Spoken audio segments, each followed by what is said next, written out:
Boa tarde, bem-vindos à edição semanal do programa Conversas, a entrevista na Terra Nova. Hoje o convidado é realizador músico de profissão, Joaquim Pavão, que é um nome incontornável ligado à rádio, porque assinou também um pequeno trabalho, um documentário que fez na altura da queda da antena, ajudou a lançar a campanha de angariação de fundos, de alguma forma, para que a antena voltasse a ser erguida e a rádio pudesse funcionar. E esta entrevista estava aqui já a marinar há meses, à espera da oportunidade, surgiu agora porque há o lançamento de um novo projeto, terminou um que foi premiado e agora já está noutro projeto. Vamos falar um pouco destas realidades, se calhar começando aqui pela questão da rádio, Joaquim Pavão, e antes de irmos às questões de fundo na sua vida. Na altura, quando surgiu aquele caso concreto, o que é que o chamou a atenção? O que é que lhe despertou, no fundo, a atenção? Foi a mobilização das pessoas, a mobilização dos cidadãos para a recuperação da antena? Bem, não.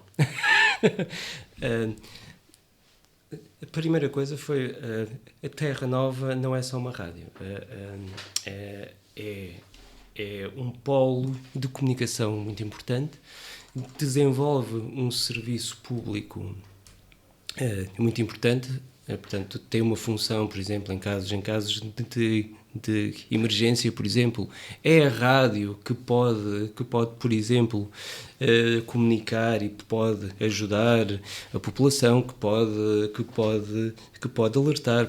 Também representa um espaço na região, a meu ver, que é um espaço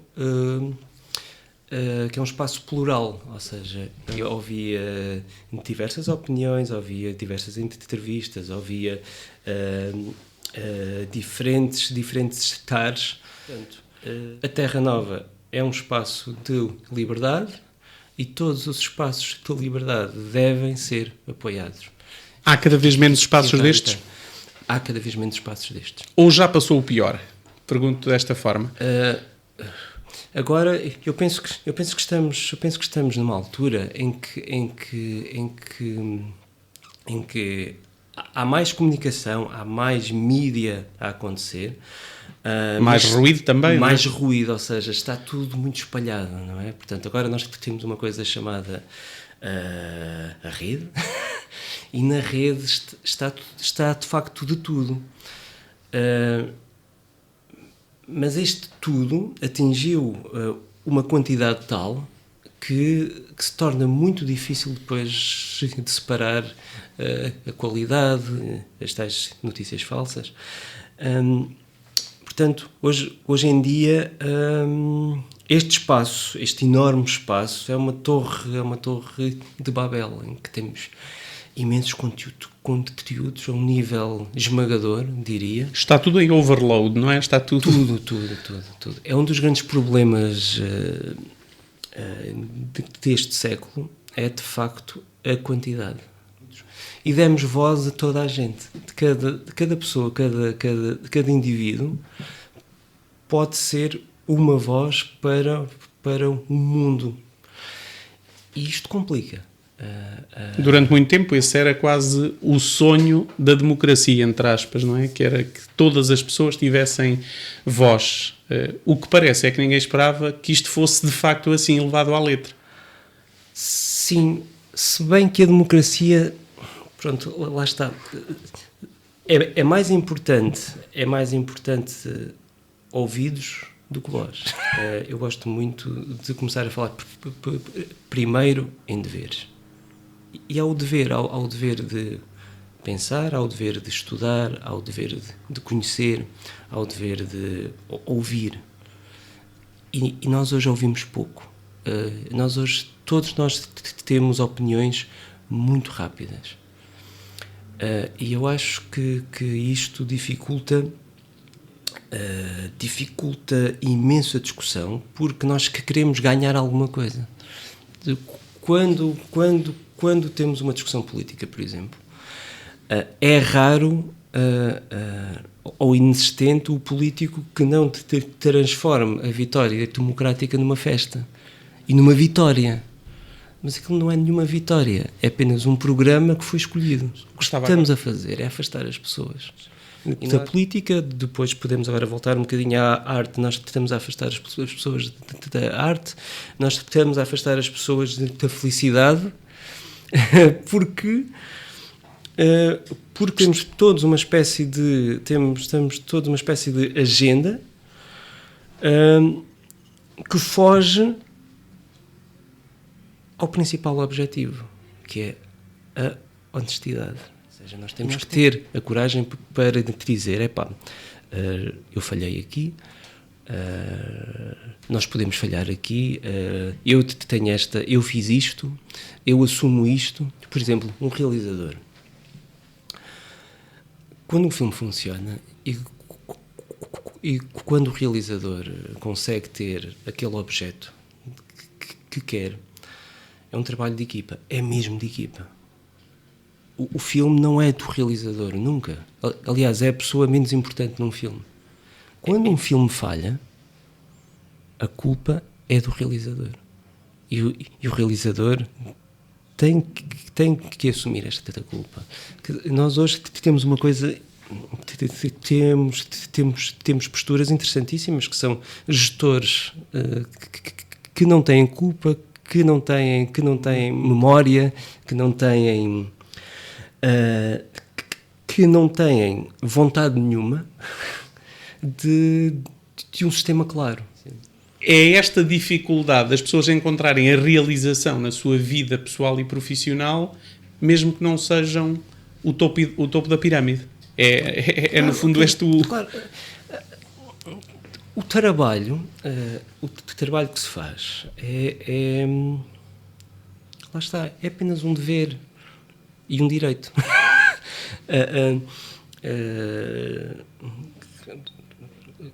Eu não quero ser um bom realizador ou não quero ser um bom músico.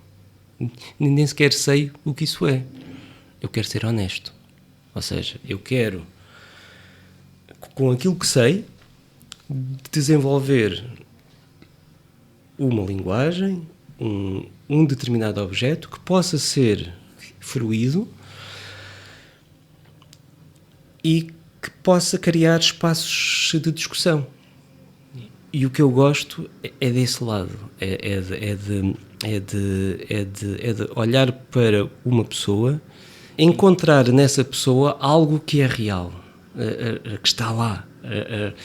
Nós hoje vivemos muito para a aparência, a máscara, e estamos sempre com várias máscaras em vários... E isto torna tudo depois muito estéril, é muito cansativo, é muito ruidoso. Ou seja, eu acredito que vai muito também pelo instinto, não é? Aquilo que vê de uma conversa para tentar fazer essa leitura, não é? Sim. Eu acho que eu perdi muito tempo na infância a olhar. A experiência de Setúbal, no fundo, foi a sua porta aberta para uma certa mundividência. Sim, eu ali aos 16 anos eu sabia duas coisas. Uma, a escola não estava a responder àquilo que eu queria e achava que o mundo devia ser algo maior do que os bairros e as lutas entre bairros e as dificuldades. Então comecei a apanhar o comboio e foi assim que eu cheguei a Aveiro. Depois descobri um professor que foi talvez a base, que foi o professor Carlos Apareu, do Conservatório de Setúbal, de Aveiro, e que foi se calhar o pilar e que me deu tudo aquilo que eu precisava em termos de metodologia de trabalho. Porquê? Porque eu vinha de Setúbal habituado a olhar, lá está, habituado à sobrevivência, habituado ao te desenrascar, faltava depois todo o resto. Ou seja, por exemplo, eu lia imenso. Faltava ao guião. Mas o que fazer com aquilo que se lê? O que se fazer ao conhecimento? Como sistematizar as coisas? Como desenvolver ferramentas que permitam equiparar o cinema que se faz com custos completamente diferentes de um cinema, por exemplo, americano. Como é que se faz isto? Quer dizer, como é que nós podemos competir? E isto, a resposta é dada por uma coisa muito simples, chama-se um método. É preciso criar um método muito, muito preciso, muito rigoroso de trabalho. Muitas horas de estudo, muitas horas de prática, muitas falhas, saber lidar muito com a frustração, sofrer muito. Não sofrer no sentido de oh meu Deus, que eu estou a sofrer e o meu ego está atingido. Não. Resiliência. Capacidade de seguir em frente, melhorar.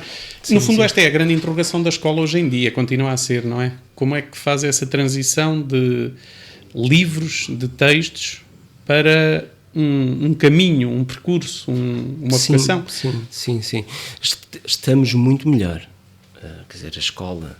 Deu um salto muito grande. A minha escola não tem de facto nenhuma relação com esta nova escola. Eu acho que esta nova escola dá novas oportunidades, tem um pouco mais flexível também. Mais flexível, tem espaços de discussão absolutamente extraordinários, e faz-se coisas em áreas que seriam impensáveis. E eu, hoje em dia, qualquer pessoa que sonhe, sei lá, eu quero ser um piloto de Fórmula 1,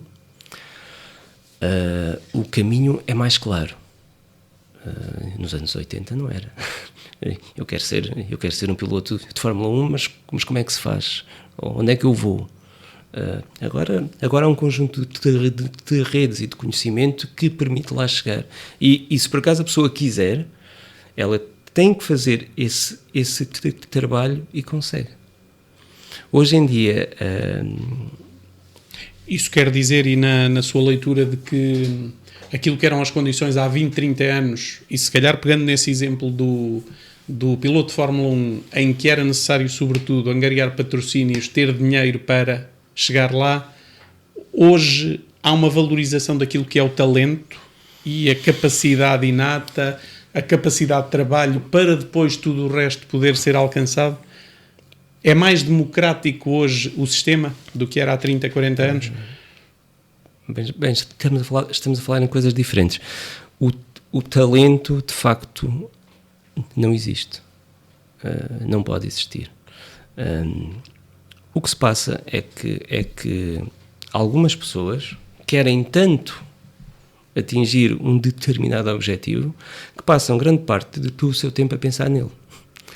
E esse pensar nele, esse trabalhar para, faz com que dia após dia, mês após mês, ano após ano, a pessoa se torne melhor para atingir aquele objetivo. De facto, existe só trabalho. E hoje em dia é mais fácil porque há mais conhecimento. E porque o conhecimento é livre. Está aí. Quer dizer, portanto, a pessoa sabe que precisa de fazer preparação física, precisa de fazer isto, precisa de fazer aquilo, e já não está tão dependente de uma coisa chamada financiamento. Eu só consigo filmar porque fiz uma espécie de reformulação. Eu consegui baixar imenso os custos, por exemplo, não está tão de produção. refém da questão financeira? Não, porque eu consigo baixar os custos de produção a um nível que permite um retorno. Faz-se algo... Mas não se sabe vender. E ele fica ali. Não é só o vender. Vender entre aspas. Sim, projetar no mundo. Por exemplo, é que nós podemos, por exemplo, sei lá, nós podemos vender um bilhete, nós podemos vender uma ideia, nós podemos vender um conceito, nós podemos vender uma forma de fazer, nós podemos vender uma empresa, nós podemos vender muita coisa num determinado objeto cultural. E se ele ficar fechado, das duas uma, ou é fruto de um grande amadorismo e é fruto de um objeto que não foi estruturado, Ou então ele tem que ter esta capacidade de ir, de sair. Isto hoje é vital. O tal realizador, nessa entrevista, falava das produções e considera que Portugal está ainda muito confinado a uma produção de nicho, de segmento. E achava que há aqui capacidade, por exemplo, para a realização avançar para o modelo americano. Filmes sem ter medo do dito filme comercial. Colocá-lo com essa ambição também. Essa é uma discussão antiga e é uma discussão que eu acho imensa piada. Todas as tentativas dos filmes comerciais em Portugal, dos tais filmes comerciais, falharam. Voam baixinho. E falharam porquê? Porque, ora bem, comercial são todos os objetos. Todos. Eu se fizer uma peça de música, ela é um objeto comercial. E é também um objeto de autor. Porquê? Porque eu assino. Portanto, objetos comerciais são todos aqueles objetos que estão à venda ou que estão abertos para um possível negócio. E obras de autor são todas aquelas cujo autor assina. O que se passa é que, durante muitos anos, por exemplo, em Portugal, nós não tínhamos a noção do nosso mercado. E nós, de facto, não temos mercado. Quer dizer, por exemplo, no cinema é muito caro produzir um filme. Quer dizer, os principais mercados estão sempre fechados por causa da nossa língua. E não vale a pena andarmos a realizar filmes em inglês. Um dos grandes erros é querermos fazer filmes americanos porque nós não somos americanos. Mas Joaquim, já agora, isto a propósito daquilo que é a realidade, por exemplo, no desporto, a partir do momento em que começámos a ter jogadores aí por todo o mundo, percebemos que tínhamos dado um qualquer salto de qualidade porque nos habituámos aí a diferentes maneiras de jogar. Hoje, com o número de atores que estão espalhados também pelo mundo, é possível ter aqui uma seleção ou não de jogadores a um nível já mais qualificado para poder ambicionar fazer esse tal cinema? Sim, pois lá está. Nós hoje temos... Eu acho que eu nunca vi tantos bons atores como hoje. E os tais que falam inglês nos Estados Unidos ou falam inglês na Inglaterra? Sim, e os tais que podem fazer essa ponte e de falar várias línguas, etc. Mas nós somos principalmente filhos de um território. E esse território tem características culturais que podem ser que são exportáveis. Porque é que não vamos arriscar o nosso? Quer dizer, o de Portugal. O que é que nós temos? Nós, em Portugal, não temos uma grande capacidade narrativa. Não temos. Mas temos uma coisa lindíssima, que é uma capacidade de poesia que pode fazer o mundo vibrar connosco. A chave está nessa poética portuguesa. Eu acho que sim. A língua. Eu acho que sim. A língua. A sonoridade. E depois... A expressão também, eventualmente. A expressão, a poética do nosso texto. Um novo ritmo. Eu acho que nós temos que ter... Nós somos péssimos no ritmo. Nós temos porque estamos muito agarrados a questões do tempo. Por exemplo, a nossa música é sempre um bocadinho fechada num certo tempo e somos todos muito rigorosos. Eu acho que podemos ter, como temos este lado da poesia, nós também podemos fazer algo que eu acho que, não sendo novo, é um bom caminho. Aparecem que é outro tempo. Distorcer o tempo, ou seja, e isso pode ser feito na música, na pintura é feito, é engraçado. Há muitos pintores assim. No cinema, nem tanto, na música nem tanto. Mas ainda voltando a essa questão da linguagem e da poética, há tentativas, ou pelo menos há abordagens que encaminham para essa área, aparentemente, porque se começa a falar, sei lá, do fenómeno das aldeias pescatórias, não é? Da expressão das peixeiras, do heroísmo do pescador, da beleza telúrica das ilhas, há aqui um sem número de coisas que, de um certo romantismo das nossas cidades, sobretudo aquelas que agora vão sendo também reconhecidas pelo lado turístico, ou seja, o que falta é dar aqui uma certa força a tudo isto e uma abordagem um bocadinho mais, a tal abordagem que pode ter a ver com esses diferentes ritmos e essa capacidade de inovar Sim, por exemplo, no cinema, eu detesto aquelas experiências de cinema para telemóvel ou de cinema para um dispositivo pequenino, ou estas novas vagas de séries, Netflix, etc.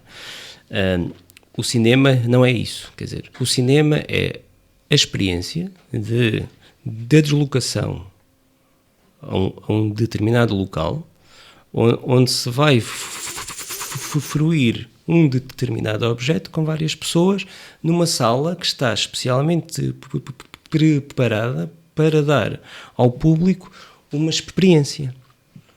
O fogo de artifício não são só as cores, não são só os barulhos e as luzes e as não sei o quê. A Sinfonia número 9 de Beethoven está cheio de fogo de artifício. Vivaldi está cheio de fogo de artifício. O que é isto? São um conjunto de técnicas que, trabalhadas com algum rigor, levam o público a uma melhor fruição. A tese Stewart, toda a cultura, toda a arte, toda a linguagem, toda a política, toda a comunicação baseia-se nestes dois princípios. Nós temos a tese, que é uma espécie de um movimento forte, e temos a antítese disto. Ou seja... Esqueceram-se de avisar o júri agora do festival deste ano, não é? Por exemplo...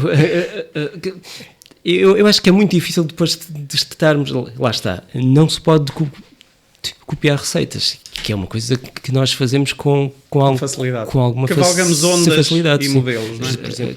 Cada um de nós tem que ser capaz de querer dizer algo por si. E se não for capaz, não faça. Não faça, por favor, não faça, que já temos coisas demais. Aliás, um dos grandes problemas hoje é essa quantidade que estávamos a falar no princípio da conversa. E essa quantidade muitas vezes estuda em universidades que não estão a fazer o seu papel em dizer a verdade aos seus alunos. Há muitos cursos que não têm saída absolutamente nenhuma. Há muitos atores que vão sair, que estão mal preparados e que são maus, e que não vão ter saída e que deviam em alguma altura do seu percurso alguém lhes dizer, por favor, pensa em outra coisa, porque tu não gostas disto. Não é que eles não sejam capazes, é só porque eles definitivamente dentro de si não gostam disto. E nós temos muita gente nas áreas, por exemplo, artísticas, que não quer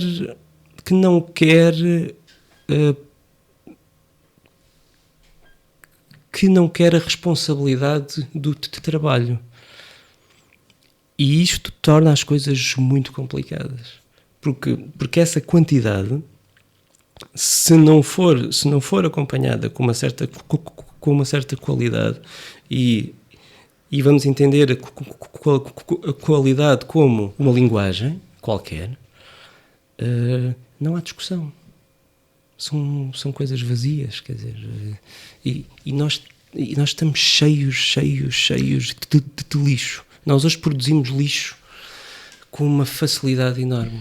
Como é que se chega às salas de cinema do circuito irregular? Público.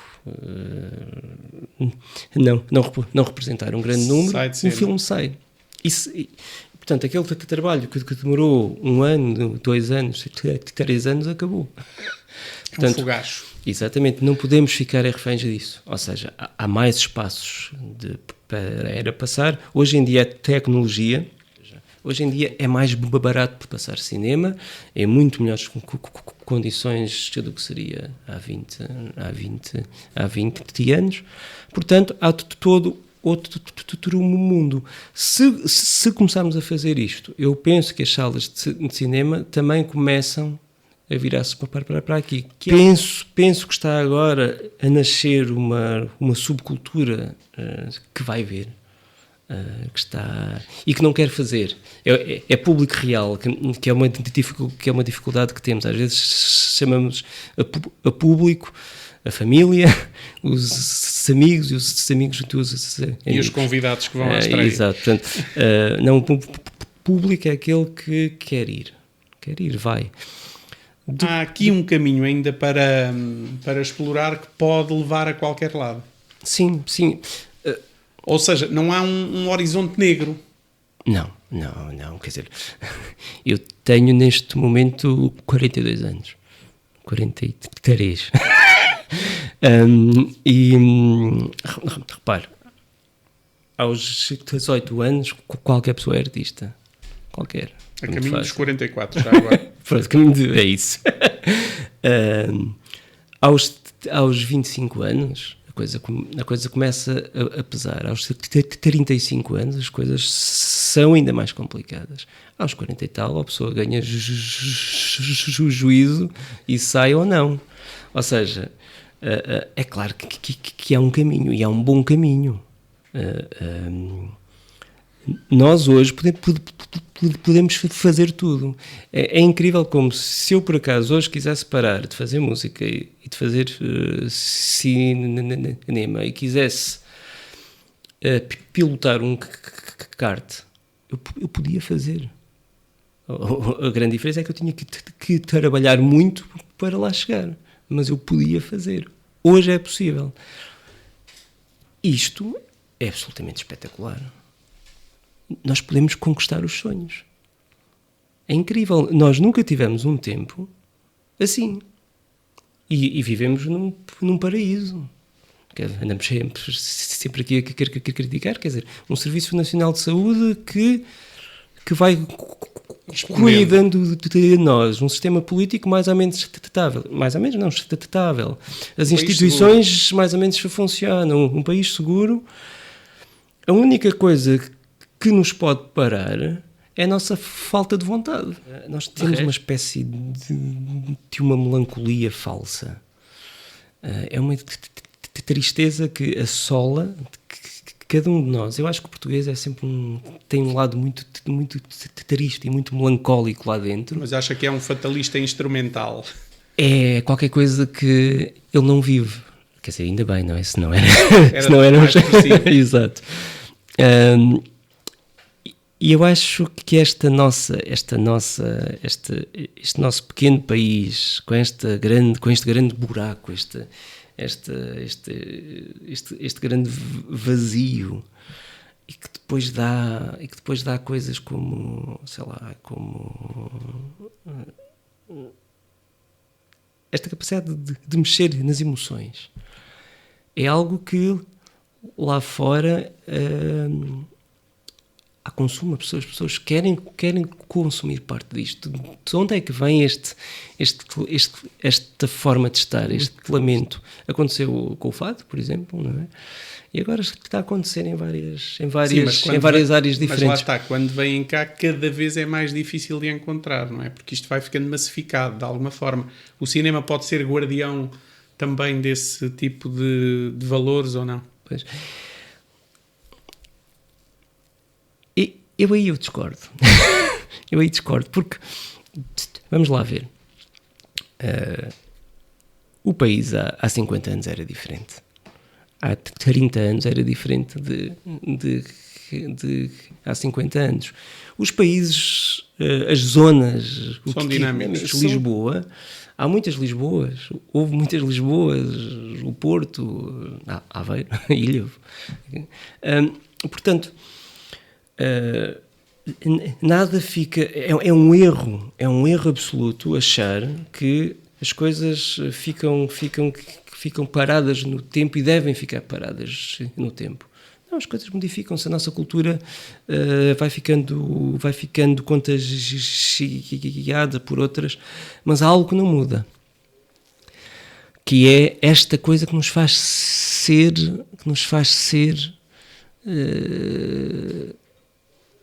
ser clientes de um território, que esta coisa, esta alma portuguesa não muda, e vamos ter que aceitar a mudança, que é uma coisa que temos dificuldade. Que é das características também portuguesas. também. Como é que se faz um filme com esculturas? E estamos a falar do seu projeto que está em curso nesta altura. Como é que se faz um filme com esculturas? Bem... A parte fácil pretende transmitir.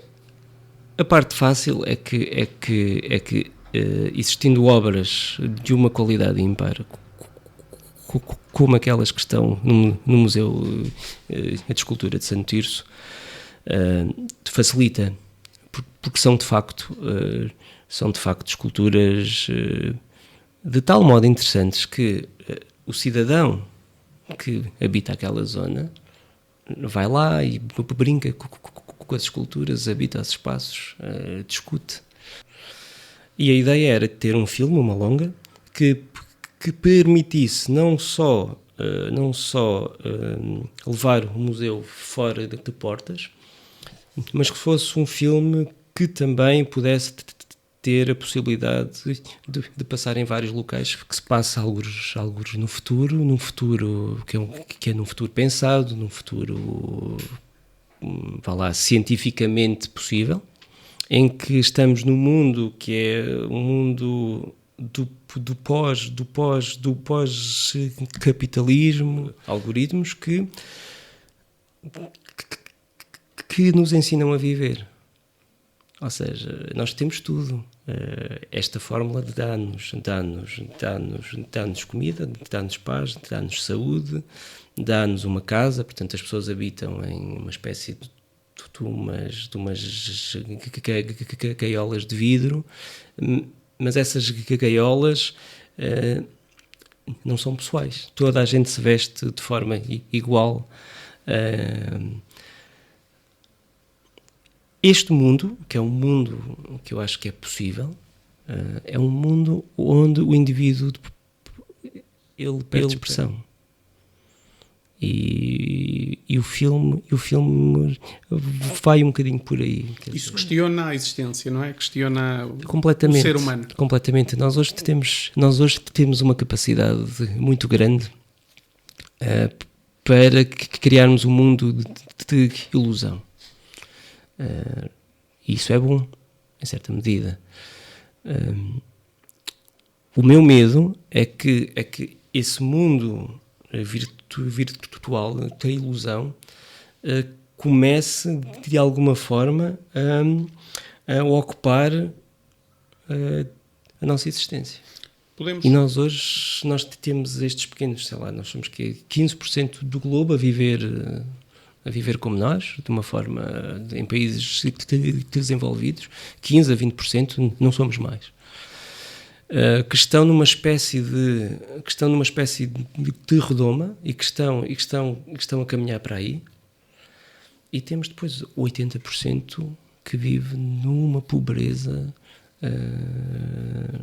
que ainda vive como nós vivíamos há 150 anos. Isto estamos no mesmo mundo.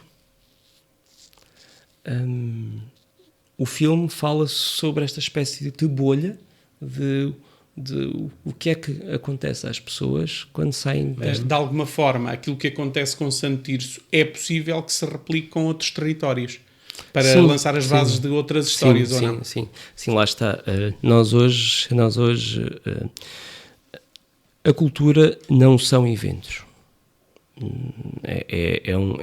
Mas a cultura está um pouco também colocada nessa bolha, não é? Atualmente. Está.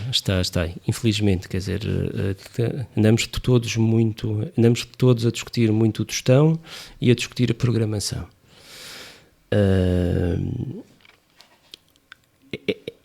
É muito importante produzir obras. Lá está mais uma vez aquela conversa. É muito importante produzir objetos. Esses objetos têm que ter um plano.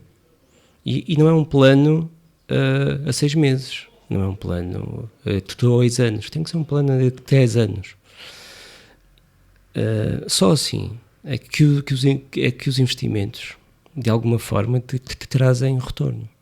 E o retorno tem que estar especificado em cadernos de encargos. Para quê? Para responsabilizar a pessoa que os produz. E o Estado tem que saber o que quer. Portanto, o que eu gosto nestas encomendas é que eu sei que há um museu que tem um plano e que me responsabilizou para fazer parte e que me dá total liberdade criativa. E isto é muito importante. Porquê? Porque eu sou responsável. Eu quero ser responsável por aquilo que o filme possa ser e não ser. No país dos festivais, e são centenas, se calhar já milhares nesta altura, é possível descobrir ainda boas histórias? Pois...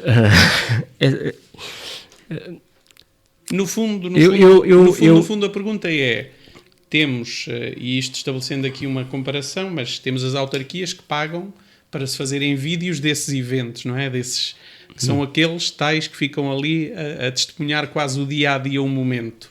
É possível ir para trás da cortina e desenvolver aí trabalho que conte histórias que vão para lá do circunstancial?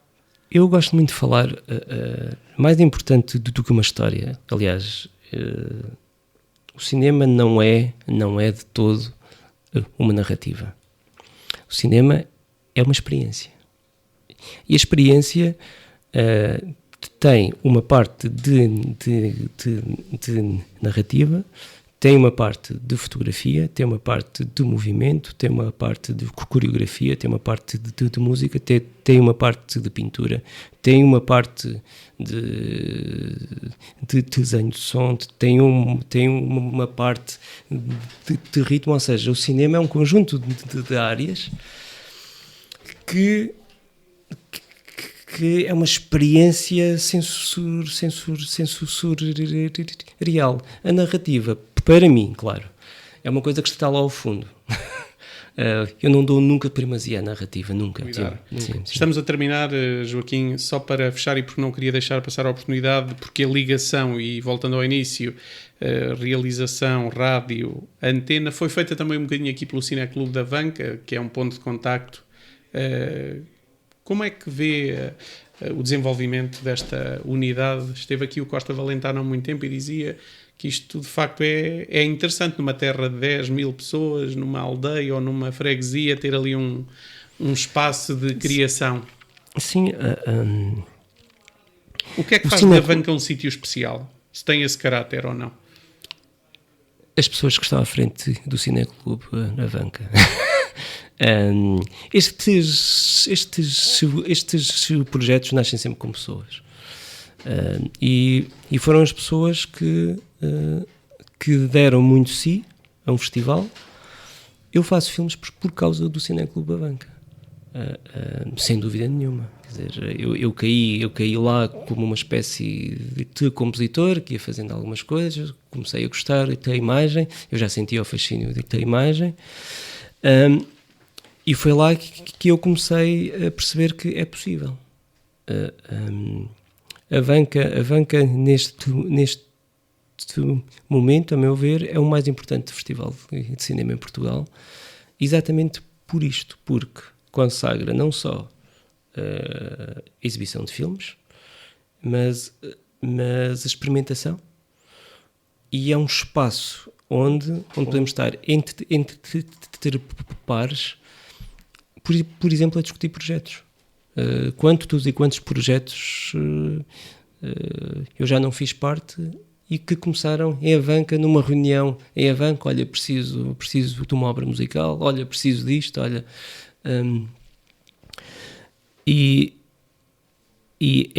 Lá está mais uma vez, é muito importante passar a ideia de que só a programação é importante. Não.